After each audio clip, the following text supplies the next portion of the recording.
Kalau teman-teman baca di dokumentasinya Google Tag Manager ya, di sini data layer adalah JavaScript object yang digunakan untuk mengirim informasi dari website ke Google Tag Manager. Jadi salah satu cara Google Tag Manager dalam membaca data yaitu melalui data layer gitu ya.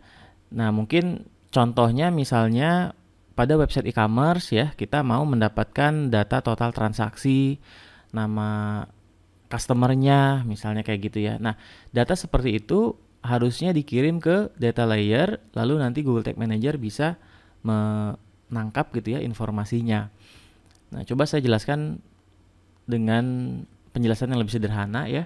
Di sini saya juga sudah buatkan contoh data layer. Jadi kalau teman-teman misalnya lihat di debug console ya, itu ada tab data layer di mana setiap event yang kita lihat di sini ya. Nah, ini dia akan mengirimkan informasi ya ke data layer gitu. Contoh misalnya di sini ada penulis ya. Penulis di sini kita bisa lihat ini event, makanya saya sering bilang ini event karena ini ya event, nama eventnya. Ya eventnya penulis. Nanti penulis ya akan muncul di sini. Nah, berikutnya di sini ada informasi yang lain ya, nama Rendra gitu. Nah, informasi ini bisa kita gunakan sebagai trigger ya atau juga di tag kalau kita misalnya mau mengirim informasinya ya ke platform periklanan, bisa Facebook, bisa Google Ads atau Google Analytics. Jadi informasinya lewat data layer gitu ya. Tapi data layer ini disediakan oleh si halaman websitenya gitu. Nah, hanya saja kita nggak bisa lihat di sini ya. Dia adanya di source code-nya. Ya, kita bisa lihat di sini. Di sini saya contohkan tadi ada data layer yang saya tulis ini ya. Nah, jadi dia JavaScript seperti ini, di mana intinya adalah dia ada event ya. Dia ada event di sini yang nanti akan dikenali di bagian tadi ya, daftar eventnya itu. Lalu di sini informasi-informasinya bisa banyak. Nah, kalau misalnya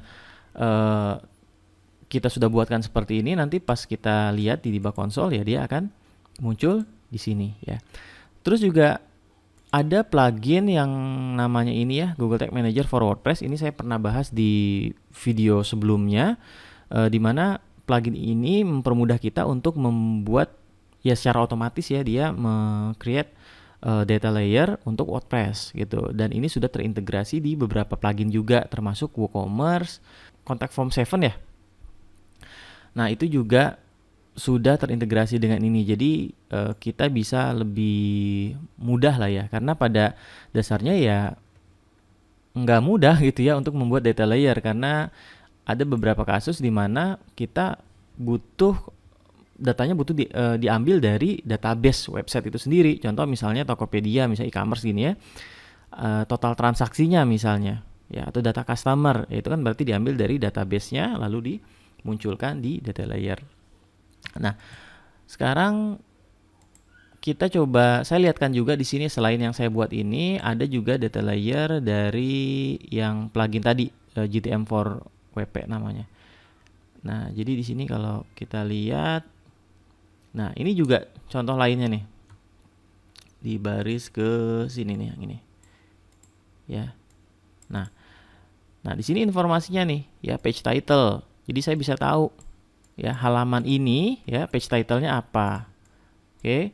Terus dia page post type, front page gitu. Jadi saya bisa membedakan nanti, oh ini front page, oh ini post, oh ini page gitu ya, dan seterusnya. Nah ini tergantung dari ya plugin atau yang buat data layer-nya gitu, informasi apa yang disediakan gitu ya. Oke, ini sudah cukup paham ya. Lalu saya mau contohkan ya bagaimana saya bisa mengambil informasi yang ada di data layer. Nah, saya masuk coba ke sini ya, Google Tag Manager. Jadi di bagian variable ya, kita masuk ke bagian yang sini ya, user defined variable. Kita bikin baru ya, terus namanya ini data layer variable.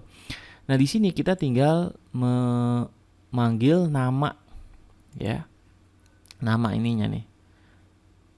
Ya, misalnya saya mau ambil informasi yang Rendra ini. Berarti di sini nama saya tulis ya. Oke. Sini nama. Di sini misalnya saya kasih nama penulis. Nah, kayak gitu. Saya save. Kita refresh. Lalu kita reload. Nanti kita bisa lihat di variabel ya. Nah, di variabel di sini. Nah, di sini kita bisa lihat ya. Nah, sini ya, nama penulis Rendra gitu. Nah, kalau sudah masuk di variabel begini kan berarti kita bisa gunakan ya di trigger ya, atau juga di tag ya. Misalnya kita mau mengirim informasi gitu kan. Sekarang kita coba lihat yang di sini ya. Saya mau coba ini deh. Mau coba inject ke Tokopedia. Nah, kita coba lihat Tokopedia seperti apa data layernya. Ya.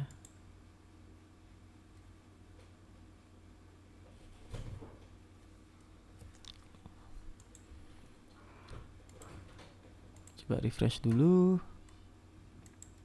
Nah, ini. Nah, kita bisa lihat di sini ya. Nah, kita lihat di sini ada banyak.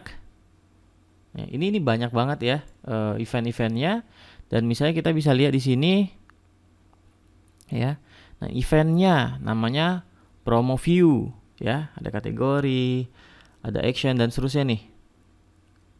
Nah, ini adalah data layernya gitu ya. Ini saya pernah juga sih bahas di YouTube tentang, coba saya lihatkan ya.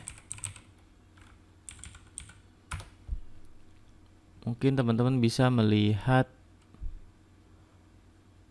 Nah, yang ini ya, melacak halaman produk website Tokopedia. Ini coba dilihat juga video ini. Ya, di situ saya juga menggunakan data layer ya untuk menangkap informasinya. Oke, kurang lebih sih mungkin seperti itu aja dulu ya. Mudah-mudahan bisa dipahami. Ini penjelasan dasar ya khusus tentang data layer. Mudah-mudahan bermanfaat.